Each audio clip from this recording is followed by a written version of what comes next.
Good morning everyone. Welcome to my YouTube channel. This is Celia Rose 13 or Rose 13185. Please search it in my YouTube channel. Then if you like my video, hit the notification bell and subscribe and hit the notification bell. So ito, nagluluto ako ngayon ng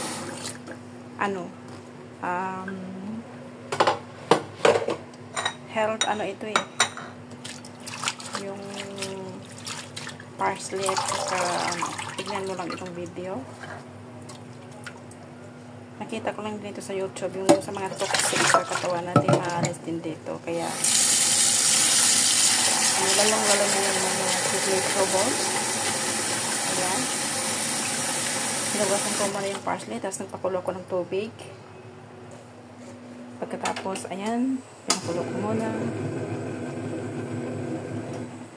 Tapos, nilagay ko yung, ginger slices. Pagkatapos, nilagay ko ulit yung garlic slices. Ayan. Antayin ko siyang kumulo yan. Pag kumulo siya, ilagay ko rin yung slice na lemon.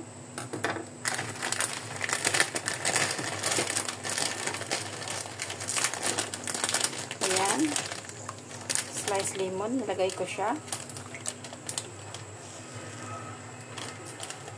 Tapos dalhin pakuloy natin. Ayan, kumulo na siya. Ayan, then ito boil. At ilagay natin ang ating parsley. Hanggang sa maluto siya.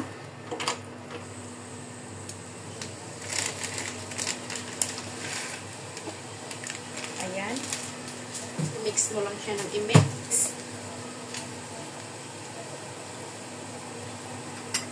Ayan. Kasi yung pag mga matanda na tayo, marami na kasing naiipon tayo ng mga detox dito sa ating katawan. So, kailangan natin ng health. Ayan, taste for good, healthy life. Ayan siya. I-mix mo lang siya ng i-mix. At bukas, gagawa din ako ulit bukas. Medyo mabaho yung amoy niya. Gagawa nga ng parsley, pero kailangan nating tiisin. Ayan. Kailangan everyday na akong gagawa ng ganito. For healthy life. Kasi yung edad natin ay nasa 53 na. So, kailangan natin mag-ingat. Linisin natin ang ating mga katawan.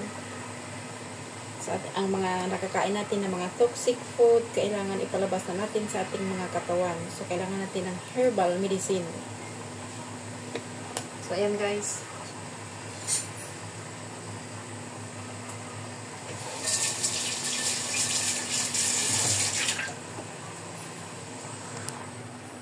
Herbal medicine po. Gumawa ko ng herbal medicine para sa aking sarili. At sinishare ko lang din sa inyo kung paano ko ginawa yan. Yung baywang ko, yung likod ko, medyo masakit. Guys, yan ang ko ngayon. Gumawa ako ng sarili kong gamot. Pero nakikita ko ito sa YouTube or sa Facebook post. So, ginawa ko siya. So, titikman natin.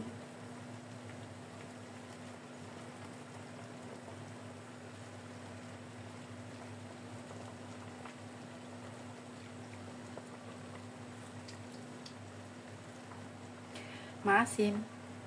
Nawala yung amoy ng tawag nito, yung kinchay ito sa Pilipinas eh. Tapos sa English is coriander or parsley. Hindi ko masyadong kasi hindi ako American.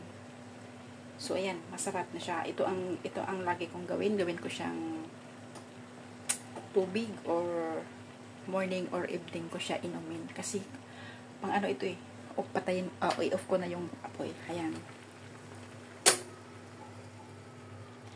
Kasi ano ito guys,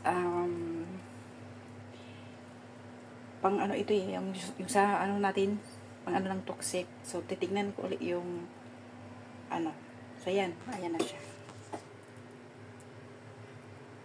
So,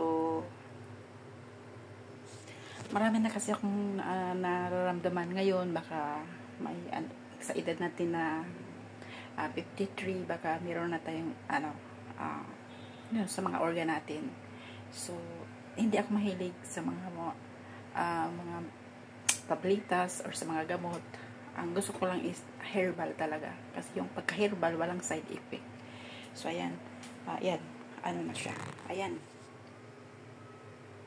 Subscribe my YouTube channel. This is Rosalie Sivileros 13.